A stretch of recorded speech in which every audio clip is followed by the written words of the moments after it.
Hey guys, this is Miss Wiesner, and this is a video that I put together, and I'll do several of them with you while we're out for the school closure. It's imperative that you do the assignments that are posted and you do them by the due date so that we can go over them. Some of them will be quizzes, and I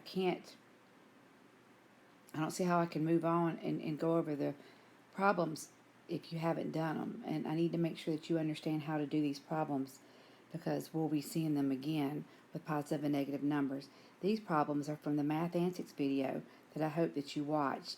If you haven't watched the video and you haven't done the Google form, I would sign off of this video and go watch the Math Antics video first, then do the Google form problems, and then come back and join us because these problems are the problems that are on Google form, and anything after the due date for the Google form is not going to be full credit. So you want to go ahead and get that done. I'm going to go over every single problem. There were 8 problems, and they were very similar to the ones that were from the video from Math Antics. And then you're supposed to do Success Maker on Friday. Let me know if you have any technical problems with that, and I'll try to give you a little outline of how we're going to be spending the next week. Okay, I'm going to go ahead and start with these first two. These are two-step equations, as was mentioned in the Math Antics video, and I think class 3 and 4 we did start some notes. I think you probably saw the video too. But basically they're called two-step equations because they have two operations. This one I have addition and multiplication. So the idea is that just like with regular equations, I need to get one side of the equal sign that has only variables and the other side of the equal sign which is numbers or constants. Okay, so it doesn't matter which side the variable's on. We just got to make sure that one side is variables, one side is regular numbers.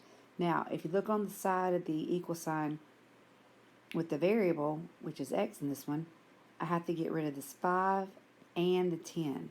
So we can do the reverse order of operations and do addition or subtraction before we do multiplication or division because it's still going to be inverse operations.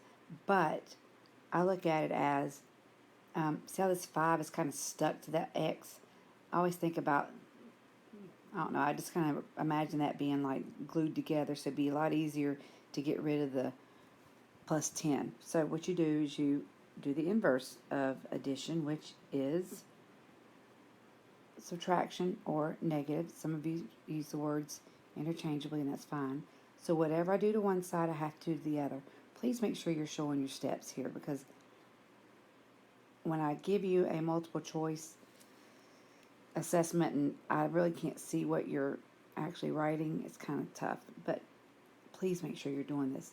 So now I'm left with 5 times x equals 40. So what is the opposite of multiplying by 5? Is dividing by 5. Oops. So x equals 8.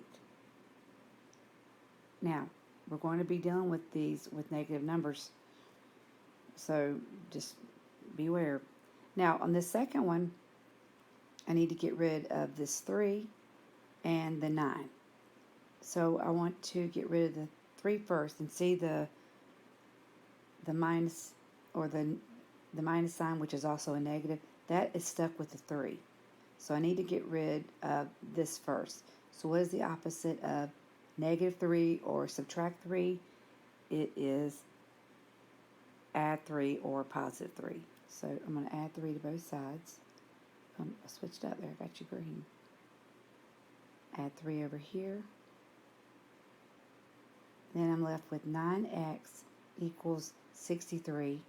Whoops.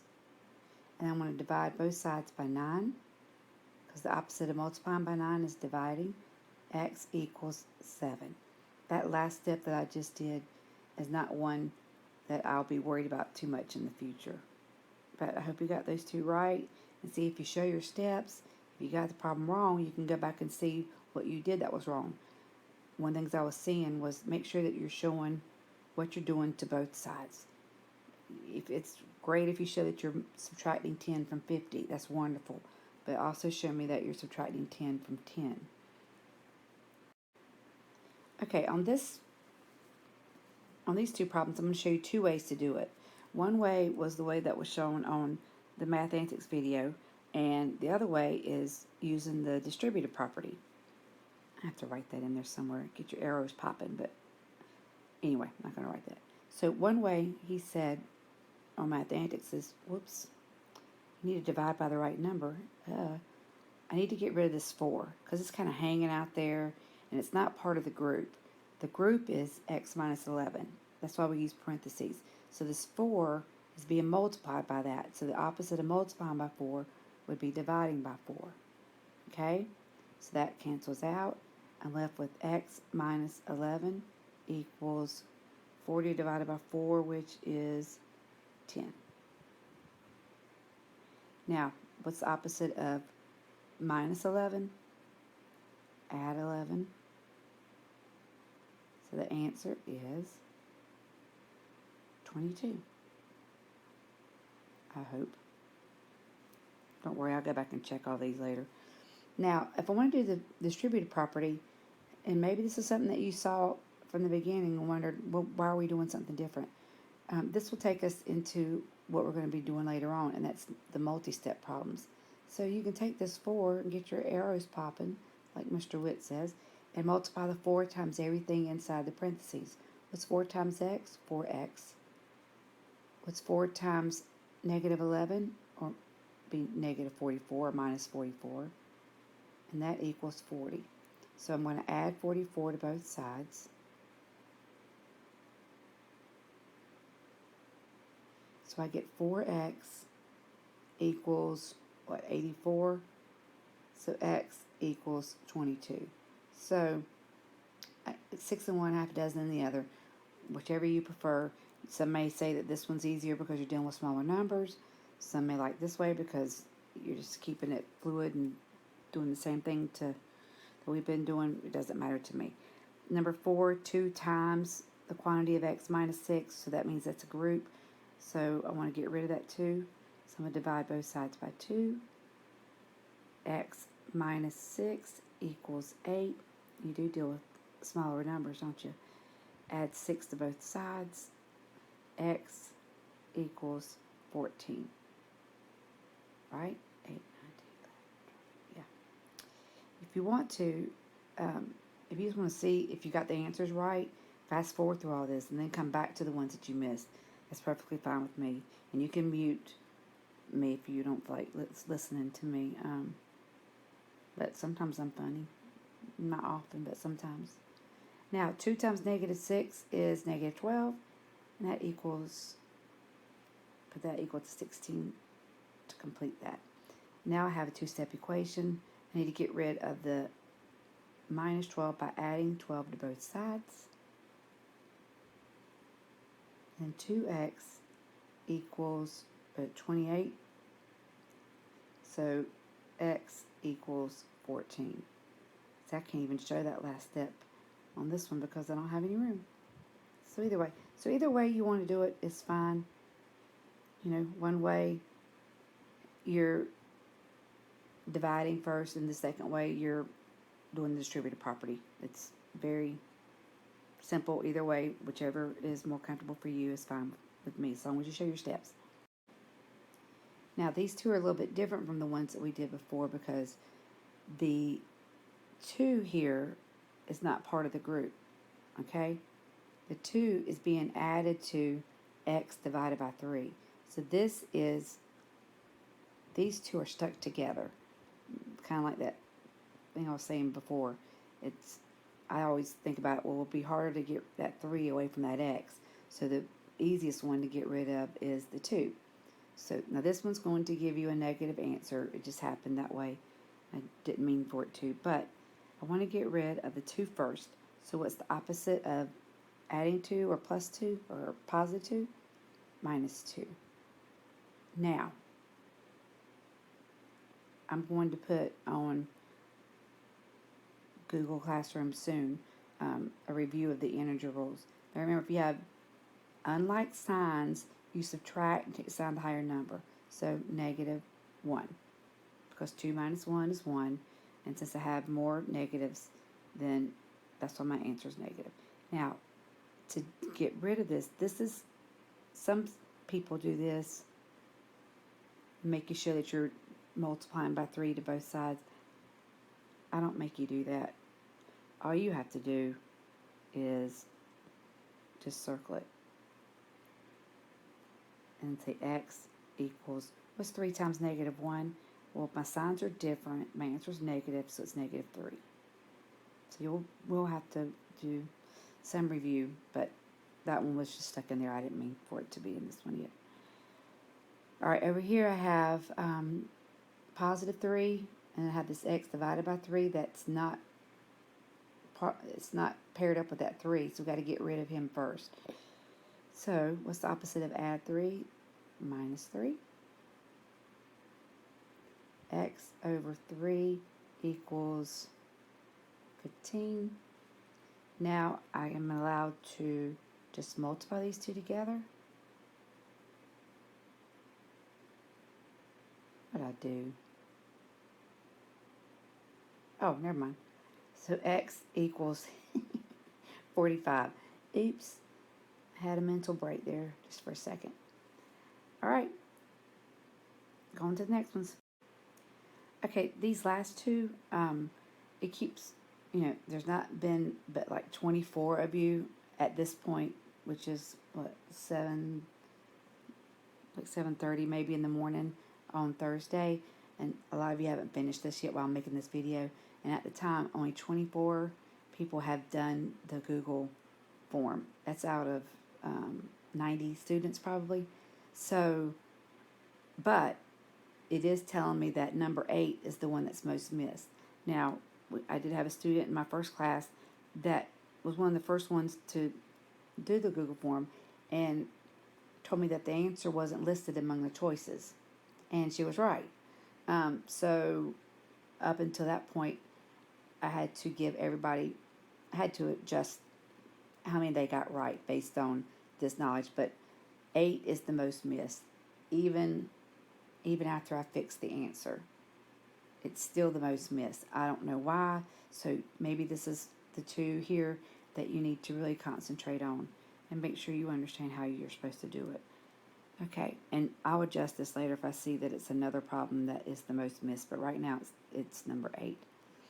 Now, for number 7, what I have is, I don't have parentheses around the v plus 9 because you're supposed to already know that they're there. You can put them there if you want to,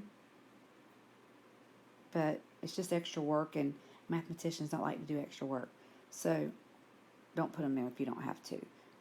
So this is v plus 9. These are kind of stuck together. It's a group here. Anything in the numerator would be a group if you have addition in the middle. So it's divided by 3. What's the opposite of dividing by 3? Multiplying by 3. So if you want to multiply by 3, multiply by 3. This would be times 3 over 1, and they would cancel out. I don't like it that way. I'd much rather you just circle them. So v plus 9 equals 24. Now I got to get rid of the 9. What's the opposite of adding 9? Subtracting 9, or positive and negative. These two cancel out because they're additive inverses.